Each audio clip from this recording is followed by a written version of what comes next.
What's up, my Uncle Danes and Uncle Danettes? Humphrey here. And about a year ago, I was feeling really burnt out and drained of TF2, and not so much with the game itself, but more of like the current state of things with all the bots and cheaters and lack of updates. But then a friend of mine introduced me to Uncletopia, and I've been playing on Uncletopia ever since. So today, as a thank you to the Uncletopia team, I thought it would be fun to rank them all against their peers and give them a ranking based on reasons that I'll explain in this video. Starting at the top, you have the Demoflower tier, the highest achievable rank an Uncletopia team member may receive, and all the way at the bottom, you have the Engineer Gaming tier, the lowest achievable rank an Uncletopia team member may receive. So, going in alphabetical order, first person we're going to be looking at is Anthony. Now, Anthony, he's more of a quiet guy, which is actually a plus when it comes to groups of large people, a lot of people talking. Anthony usually doesn't have too much to say, but what makes Anthony stand out is just how good he is at the game. He consistently top scores on all the classes, but especially Pyro. I used to say things like, ooh, Pyro, bad class, no damage, no range, no mobility, wah, goo goo gaga. But turns out I'm just bad at the game, and because Anthony consistently top scores on Pyro, and he makes it look easy when he does it. So that's very cool. I always have a lot of respect for people that are super good at the game and not toxic towards newer players. Because sometimes when you get really good at the game, you can kind of have an inflated ego and just be kind of a general shitbag. But Anthony is definitely not that. Although that being said, one time Anthony didn't let me play the second half of Pier. Instead, he mod abused the server into going into payload bad water. And Pier being my favorite map, I cannot forgive him for that. So, for that reason, I'm tempted to put him into the Engineer Gaming tier, but I guess he did let me play half of Pier instead of none of Pier, so we'll put him in the E tier. Next up, we have A1. Now A1, I don't know much about, I've never interacted with him before, but I did go on his Steam profile, and he has a bunch of cosmetics on display. I guess he's a frequent contributor to the Steam Community Workshop, so that's very cool. He even has some things in the game, Mr. Quackers and Beanie the All-Gnawing, both cosmetics which I am the proud owner of. But he also has some cool stuff that's not in the game. This forged sphere thing I thought was really cool. I really like helmets, and I think this one looks really neat. So, having made my hat, and having a new profound respect for hat makers of TF2, with TF2's import system being so shitty and not updated in 10 years and needing to install 8 different programs to extract the files for yourself and import them into Blender and then extract bone MIPS and all that garbage. So with all that new profound respect for cosmetic makers in TF2, I gotta give A1 an A. Next up, a man that needs no introduction, probably the greatest TF2 player to ever grace the scene, Banny. Now, my understanding is that Banny just has the mod role to ban people that are harassing him with swastika, conscientious objectors, or people joining his server and cheating and killing him a bunch or something. I don't really know why Banny has the mod role. I've never played with him before in an Uncletopia server. I've never seen him talk in the Discord or anything like that. So for those reasons, I've got to give him a Engineer Gaming tier. Sorry, Banny. Should have given me the reserve slot without having to do anything for it. That's all I'm saying. Next up, Camper. Camper enjoys camping. I enjoy camping. C tier for camping. Next up, we have Chloe Mew.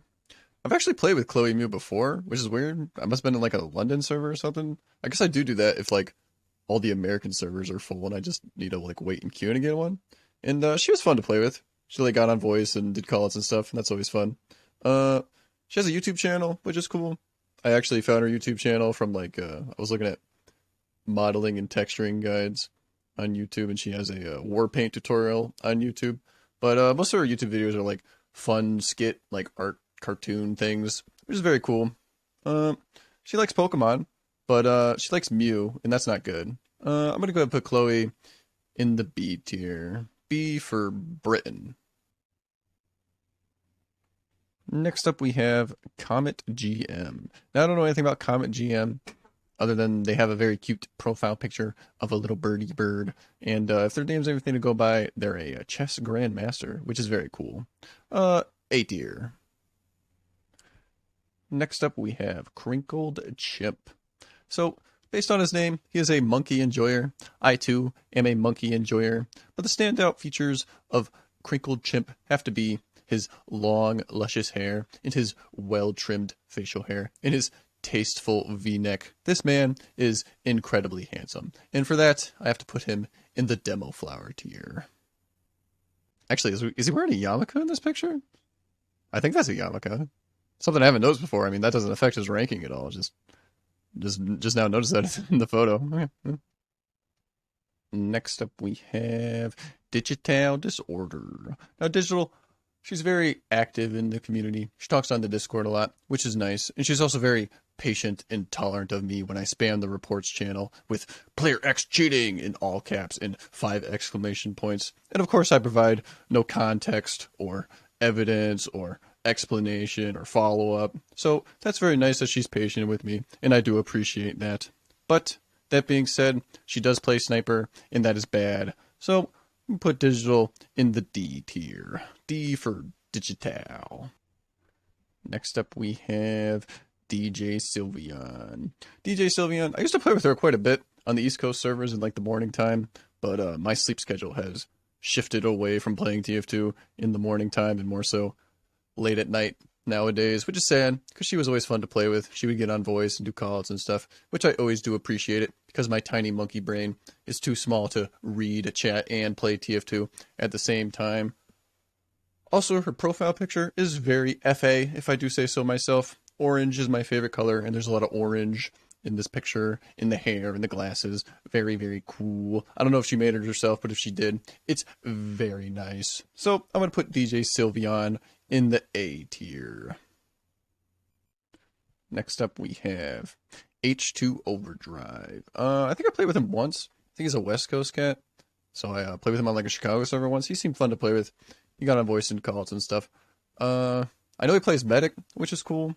But what's really cool about him is his name, you know? H2 Overdrive, that sounds sick, you know? It's like Captain Kirk's like, "Oh, Scotty, I need more power." And then Scotty's like, "All right, Captain, I'm putting her into H2 Overdrive, but I'm giving her all she's got." And then Captain Kirk's like starts chugging a bunch of water, and he gets like water all over his shirt, and then we get wet Starfleet uniform Captain Kirk for the rest of the episode.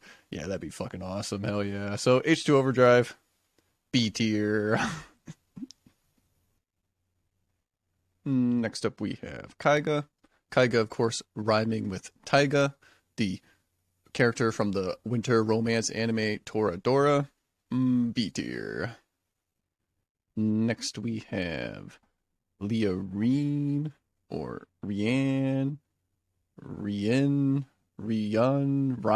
I don't know. I don't know how to pronounce the name. I'll just call her Leah.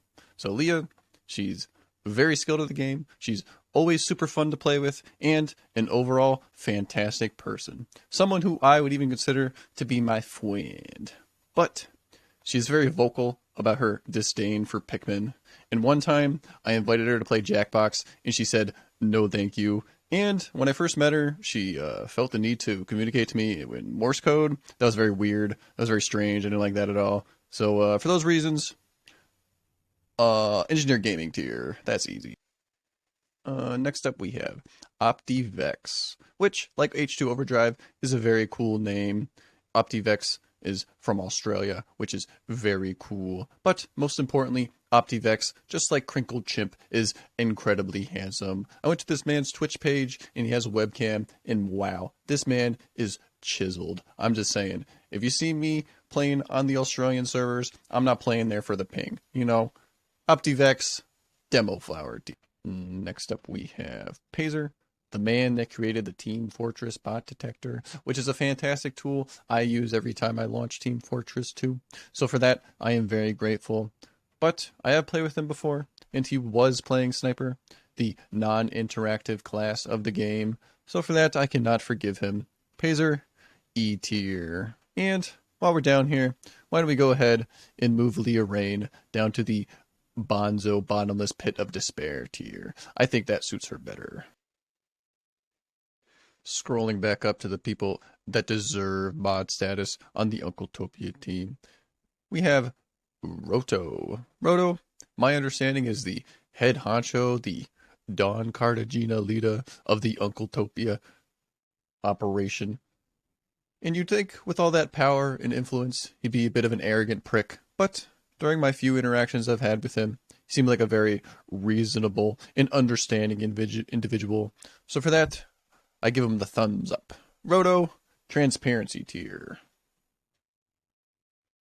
Next up, we have Serena. Serena is bilingual, which is very cool. And also, I think it's safe to assume that Masato Katsuragi is Serena's favorite Neon Genesis Evangelion character, which is also very cool. But why is Masato her favorite character? Is Masato her favorite character because Masato is a bit of a badass and also very pretty? Of course, Masato is a bit of a badass and also very pretty. But does Serena also appreciate the intricacies of Masato's character? How Masato's self-worth is directly correlated with desirability that men feel towards her, and how her flawed views on sex and intimacy conflict with her maternal instincts that she feels and is revealed as Shinji is introduced into her life.